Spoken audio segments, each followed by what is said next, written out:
ایک دفعہ کا ذکر ہے، ایک گاؤں میں مکی نام کا ایک لڑکا اپنے والدین کے ساتھ رہتا تھا۔ وہ اپنے پیرنٹس کا اکلوتا بیٹا تھا۔ ایک دن اس کا دل کیا کہ وہ اپنے گھر کے پاس والے قریبی جنگل میں سیر کو جائے۔ جب اس نے یہ بات اپنے پیرنٹس کو بتائی تو انہوں نے حامی بھر لی اور وہ اس کو سیر پہ جانے کے لیے رضامند ہو گئے۔ اگلے دن صبح سویرے ہی وہ اپنے والدین کے ساتھ سیر کے لیے روانہ ہو گیا۔ تھوڑی دور ہی گیا تھا کہ اس نے ایک زخمی چڑیا کے بچے کو دیکھا جو کہ بہت زخمی تھا۔ اس نے اس کی مدد کا سوچا۔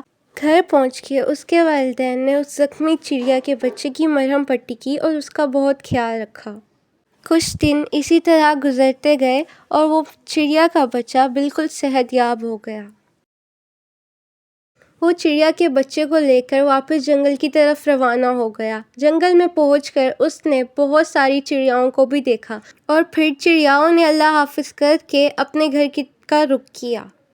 مکی نے گھر آ کے سارا قصہ اپنے والدین کو سنایا۔ مکی کے والدین نے کہا، اگر آپ کسی کے ساتھ اچھا کرتے ہو تو ان ریٹرن آپ کو بھی اچھا ملتا ہے۔